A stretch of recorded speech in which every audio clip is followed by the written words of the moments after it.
Before we get into today's reflection, I want to acknowledge something that matters. Yesterday, after sharing the last episode on LinkedIn, Devontae Malone left a thoughtful comment that stopped me. He said, "Sometimes stillness reveals clarity that action can't.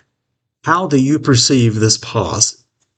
That question stayed with me, especially because I was already planning to spend today talking about the pause.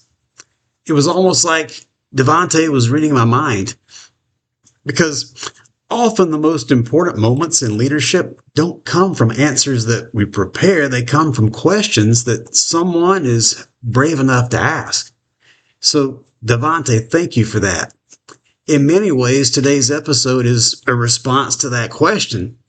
In the last episode, we talked about what happens when everything shuts down. The storm, the pause, the stillness that you didn't choose.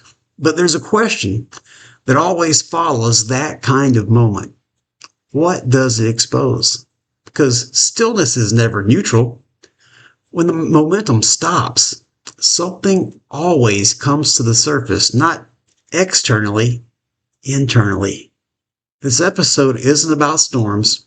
It's about what leadership looks like when control slips out of your hands. This is Summit After the Storm podcast, and I'm Bart Wilbanks. And today we're talking about what stillness exposes, about you, about leadership, and about the illusion of control. There's a distinct moment when you realize you're not in control anymore. It doesn't arrive loudly, it arrives quietly. Plans stop responding. Effort stops working, and the levers you normally pull don't move anything. That moment is deeply uncomfortable, especially for leaders, because leadership trains us to do something, to act, to fix, to push. Stillness doesn't allow that. And when action is removed, exposure begins.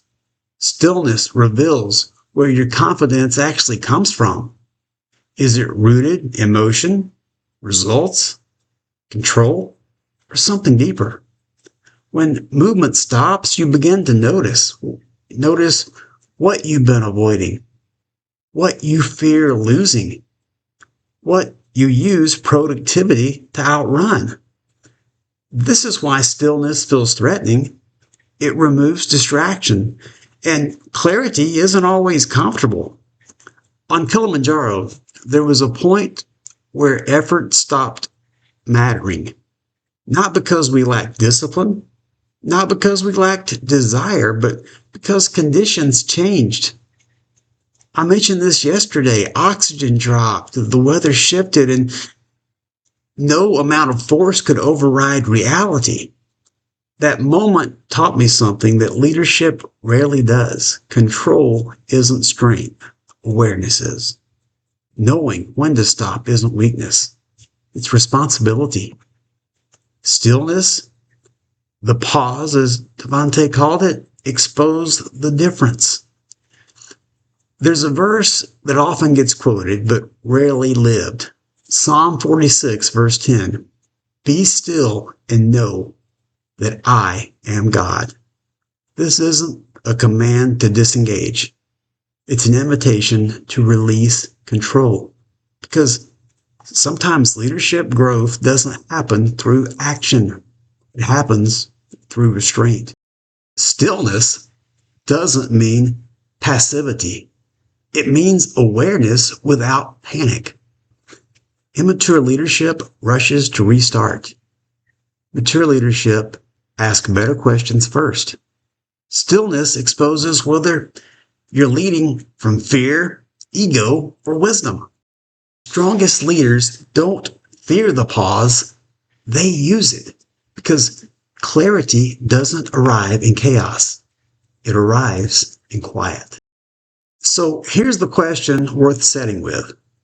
What is this season exposing about you? Not what you say you value, but what actually shapes your decisions when control disappears. Because leadership isn't defined by how fast you move. It's defined by how clearly you see when movement stops. If this reflection resonated, I share conversations like this every weekday on Summit After the Storm podcast. Follow the show on Spotify. It helps these conversations reach more leaders who are navigating through their own moments of stillness. And remember this, stillness isn't wasted time. It's often where leadership grows up. Thanks again for listening, and I'll talk to you soon. And until next time, keep climbing. Holy poly.